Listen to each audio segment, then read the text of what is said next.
नमस्कार, मी सीमा. आपल्या यूट्यूब चॅनलवर तुमचे अगदी मनापासून स्वागत आहे. आज जी रेसिपी तुमच्याबरोबर शेअर करणार आहे ना, ती तुम्हाला अगदी मनापासून आवडेल हे मला माहीत आहे. 1 किलो बटाटेमध्ये 300 चिप्स पापड कसे बनवायचे ते आज आपण पाहणार आहोत. तेलात टाकताच एकदम तिप्पट चौपट फुलणारे आणि आपण तेलाचा बिलकुलही हात न लावता बनवलेत, त्याच्यामुळे 3-4 वर्ष म्हटलं तरी अगदी नक्की छान राहतात. त्यासाठी इथं मी 1 किलो बटाटे घेतलेले आहेत. बटाटे मी मध्यमच आकाराचे घेतलेले आहेत, त्याच्यामुळे मी याला 3 शिट्ट्या घेतल्यात. तुम्ही जर मोठे बटाटे घेतले ना, तर काय करायचं, त्याला 4 ते 5 शिट्ट्या घ्या आणि असे छोट्या आकाराचे घेतले तर तुम्ही त्याला 2 शिट्ट्या घेतल्यात तरी एकदम छान शिजतात. आणि बटाटे मोठे असले ना, काय करायचं, त्या बटाट्याला मधनं चिरून घेऊन आपण ते कुकरला लावले तरी एकदम छान शिजले जातात. बटाटे असे सगळे आता सोलून घेत आहे. आणि बटाटे महत्त्वाची गोष्ट, बटाटे आपण ज्यावेळेस उकडायला लावतो ना, त्यावेळेस काय करायचं, त्याच्यात कुकरमध्ये मीठ घालायचं. त्याच्यामुळे बटाट्याचा आळणीपणा सगळा निघून जातो आणि चवीला चांगले राहतात. आता सगळे बटाटे मी साली काढून घेते आहे. नंतर आपल्याला हे बटाटे मॅश करून घ्यायचे आहेत. सगळे बटाटे एकदम मस्त असे शिजलेले आहेत बघा. पेल्याने दाबले की लगेच दबले जातात, त्याच्यामुळे पटकन मॅशसुद्धा होतात. म्हणून शिट्ट्याचं प्रमाण आपल्याला व्यवस्थित घ्यायचं आहे. छोट्या बटाट्यांना किती, मोठ्या बटाट्यांना किती. आणि असं आपण मॅश करून घेतलं का नाही की याच्यात गुठळ्या वगैरे काहीसुद्धा राहत नाहीत आणि आपल्याला चिप्स पापड एकदम छान बनवता येतात. नाहीतर काय होतं, थोड्याफार अशा गुठळ्या राहिल्या गेल्या ना, तर मग चिप्स पापड मधनं चिरडले जातात. आता सगळा बटाटा एकदम मस्त लोण्यासारखा मॅश करून घेतलेला आहे, एकदम मऊसूत झालेला आहे. तर आता आपण हा बटाटा साईडला ठेवूया. बटाटा एकदम चांगला मॅश झालेला आहे आणि आता पापड चिरडणार नाही, काही नाही, एकदम मस्त होणार आहेत. तर हा माझा पावशरच्या मापाचा ग्लास आहे, ह्यानेच आता मी साबुदाणा मोजून घेत आहे. एकदम करेक्ट पावशरचा आहे हा माप. तर आता हा पावशर साबुदाणा आपल्याला पहिल्यांदा हलक्या आचेवर भाजून घ्यायचा आहे.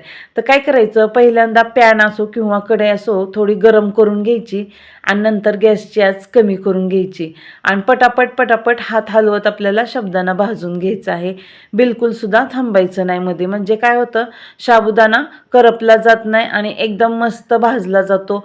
फक्त आपल्याला खमंग असा वास आला का नाही की मग समजायचं साबुदाणा छान भाजला आहे. आता दुसऱ्या ताटात साबुदाणा काढून घेते, म्हणजे आपल्याला थंड करून घ्यायचा आहे. साबुदाणा आता थंड झालेला आहे. थंड झाल्यानंतरच मिक्सरच्या भांड्यात आपल्याला घालायचं आहे आणि याचं एकदम बारीक पीठ बनवायचं आहे आपल्याला. साबुदाणा कसं घरी आणला की सादळलेला असतो, त्याच्यामुळे आपल्याला भाजून घ्यावा लागतो. आता मी इथं पीठ काढलेलं आहे बघा मिक्सरला. तर पीठ करताना आपल्याला काय करायचं, मिक्सर चालू बंद करत पीठ बनवायचं आहे. आता हे सुजीच्या चाळणीने सगळं चाळून घ्यायचं आहे. एखाद्या वेळेस साबुदाण्याचे मोठे कण वगैरे राहिलेले असतात, त्याच्यामुळे मग पापड फाटले जातात. म्हणून आपल्याला सगळं पीठ हे सुजीच्या चाळणीने चाळून घ्यायचं आहे. थोडंफार राहिलं तर लगेचच आपल्याला काढून टाकता येतं किंवा नंतरच्या साबुदाण्यात मिक्स करून आपल्याला ते बारीक करता येतं. तर बघा, असं मोठं थोडंफार राहिलं म्हणून मी बाजूला काढून टाकलं. एकदम बारीक मैद्यासारखं पीठ झालेलं आहे. आपल्याला असंच पीठ हवं होतं. आता हा बटाटा आहे ना, याच्यावर आपण हे सगळं पीठ घालायचं आहे साबुदाण्याचं आणि व्यवस्थित चांगलं मळून घ्यायचं आहे. तर आता मी हे पीठ ह्याच्यावर ओतलेलं आहे. चवीनुसार याच्यात आपल्याला मीठ घालायचे. पोह्याचा 1.5 चमचा मी याच्यावर मीठ घालणार आहे. आणि तुम्हाला जर याच्यात हिरवी मिरची किंवा लाल तिखट उपवासासाठी चालतं म्हणून ते घालायचं असलं ना, तुम्ही घातलं तरीसुद्धा चालेल, एकदम छान चव लागते. पण इथं मी फक्त मीठ घालूनच बनवत आहे, कारण लहान मुलं वगैरे खातात ना, त्याच्यामुळं फक्त मी मीठ घातलेलं आहे. लाल तिखट किंवा हिरवी मिरची घातलेली नाही.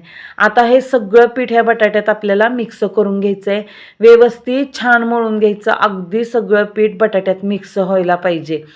तर बघा, सगळा असा डो बनवून घ्यायचा आहे. एकसारखा मळून आपल्याला राहिलेलं पीठ सगळं मिक्स करत, म्हणजे सगळं पीठ बटाट्यात मिक्स झालं का नाही की आपल्याला पापड व्यवस्थित लाटता येतात. आता ही चाळण घेतली बघा मी, ॲल्युमिनियमचीच आहे. ह्याला तेलाचा हात वगैरे काही लावलेलं नाही आहे. आता ह्या पिठाचे सगळे असे गोळे बनवायचे आणि याच्यात आपल्याला चाळणीत ठेवायचे आहे.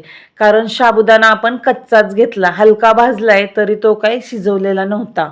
त्याच्यामुळे कच्चा साबुदाणा आहे म्हणून आपल्याला हे स्टीम करून घ्यायचं आहे. कढईत थोडंसं पाणी ठेवायचं, त्यावर वाटी ठेवायची. पाणी कडक झालं की लगेचच हे चाळण कढईत ठेवायची आणि आपल्याला इथं 7-8 मिनटं चांगलं स्टीम करून घ्यायचं आहे. गॅसची जास्त फुल ठेवायची नाही आहे, मीडियमच ठेवायची. तर बघा 7-8 मिनटानंतर पीठ एकदम छान स्टीम झालेलं आहे बघा, एकदम मऊसूत झालेलं आहे. आणि आतून बघायचं चमच्याने असं खोलून आतमधनं सुद्धा व्यवस्थित स्टीम झालंय का, कारण बाहेरचा कलर तर बघा कसा पारदर्शक झालेला आहे.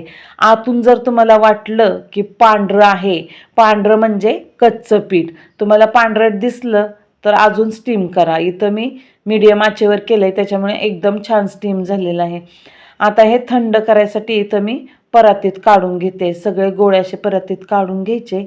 नंतर ते चमच्याने सगळे असे मोडून घ्यायचे, म्हणजे पीठ एकदम थंड होतं. थंड झाल्याशिवाय तर आपल्याला मळता येणार नाही. याच्यात गुठळ्या वगैरे काहीसुद्धा होत नाहीत. सगळं पीठ असं चमच्याने आपण पसरून घ्यायचं आणि थोडा वेळ जरा ते थंड होऊन द्यायचं. थंड झालं की व्यवस्थित मळता येतं. आता पीठ एकदम सोमट झालेलं आहे, त्याच्यामुळं हाताला सोसू शकतंय, त्याच्यामुळं मी मळून घेते आहे. तर सगळं पीठ असं एकसारखं मळून घ्यायचं आहे. आपल्याला काही कणिकेसारखं वगैरे नाही मळून घ्यायचं, असंच ओबडधोबड मळून घ्यायचं आहे. आणि आता पीठ बघा एकदम थंड झालेलं आहे, त्याच्यामुळे मी प्लॅस्टिकच्या पिशवीत घालत आहे. आता आपण असंच जर मळत बसलं ना हाताने तर ते सगळं हाताला चिटकणार. तर असं प्लॅस्टिकमध्ये घातलं का नाही, पूर्ण थंड झाल्याने घालायचं, पण नाहीतर काय होतं प्लॅस्टिकची पिशवी थोडीफार पागळली जाते. तर पूर्ण थंड झाल्यानंतर असं आपण पिशवीत घालून एकदम छान व्यवस्थित एक जीव करून मळून घ्यायचं. म्हणजे काय होतं, पापड लाटताना बिलकुल चिरडत नाहीत, फाटत नाहीत किंवा त्याला तडेसुद्धा जात नाहीत. तर बघा मी 5-6 मिनटं पीठ एकदम मस्त असं मळून घेतलेलं आहे. पीठ एकदम छान मळलं गेलं आहे, एकदम सॉफ्ट झालेलं आहे बघा. आणि थंड झालं म्हणून काही फरक पडत नाही बघा, हाताला सुद्धा चिटकत नाही आहे. थंड झालं तरी काही फरक पडत नाही, पापड एकदम छान लाटले जातात. आता बघा हा प्लॅस्टिक घेतलेला आहे मी, पिशवी होती ती कडेच्या साईडनी कट केलेली आहे मी. आणि असे त्याचे 2 भाग केलेत. मध्ये गोळी ठेवायची अशी आपल्याला पिठाची, त्याच्यावर प्लॅस्टिक झाकायचं आणि नंतर कसंही वाकडं तिकडं आलं तरी काही फरक पडत नाही. हे सगळं एकसारखं लाटून घ्यायचं आहे.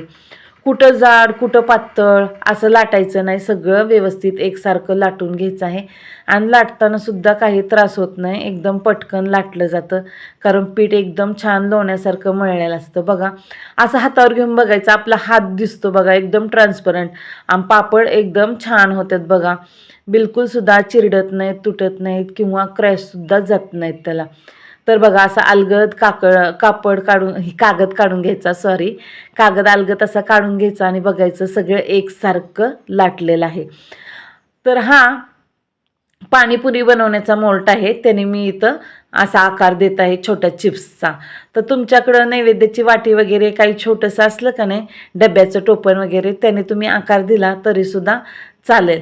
तर आता हे पापड बनवताना काय गंमत झाली माहिती आहे का, मी पापड असे मोल्डने बनवत होते आणि ते डायरेक्ट त्याला चिटकूनच येत होते. तर नंतर माझ्या लक्षात आलं, म्हणलं हे चिटकून येऊ नयेत म्हणून काय करावं. नंतर मी हा मोल्ड आहे ना पाण्यात असा बुडवून घेतला आणि त्याचे पापड बनवले बघा. नंतर अजिबात असे मोल्ट बरं निघून आले नाहीत, एकदम छान. आणि आता बघा तुम्ही म्हणसाल हे पापड आता एक एक करून कसे टाकायचे, एकदम सोपी पद्धत आहे. हाताला तेल किंवा पाणी वगैरे काही लावायचं नाही आहे, काही नाही. आणि आपण पापड लाटताना सुद्धा ह्या प्लॅस्टिकला तेल वगैरे काही लावलं नाही. सगळे पापड असे प्लॅस्टिक पालतं घालायचं एखाद्या स्वच्छ कापडावर किंवा तुम्ही प्लॅस्टिकवर वाळवणार असाल तर त्याच्यावर. तर इथं मी ओढणी घेतलेली आहे आणि सगळे बघा पापड एकदमच एका टायमाला एवढे पापड टाकले जातात, काही हाताने काढायची जरूर नाही, काही नाही. नुसते असे बोटाने खाली घ्यायचे, चिकटलेले असतात ते. सगळे पापड एका टायमाला एवढे सुकवले जातात आणि एका टायमाला एवढे बनवलेही जातात. महत्त्वाची गोष्ट लक्षात ठेवा, प्लॅस्टिकला सुद्धा तेलाचा हात लावायचा नाही आहे. आपण तेलाचा एकही थेंब न लावता हे पापड बनवलेले आहेत, त्याच्यामुळे खूप दिवस टिकतात. इथं मी फॅन खाली पूर्ण रात्र वाळवलेले आहेत बघा. आणि 2 ते 3 दिवस तर ह्याला ऊन द्यायचं, म्हणजे जास्त टिकतात. आणि एकदम सोपी रेसिपी आहे बनवायला सुद्धा, काही जास्त टाईम लागत नाही, काही नाही, आणि एकदम पटकन होतात.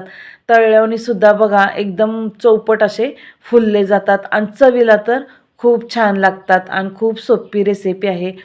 आपण मोठे पापड एवढे जास्त तळत बसतो, त्याच्यापेक्षा छोटे पापड आपल्याला लिमिटमध्ये आणि थोड्याशा तेलात सुद्धा तळले जातात. ही रेसिपी नक्की पहा, लाईक आणि सबस्क्राईब करा.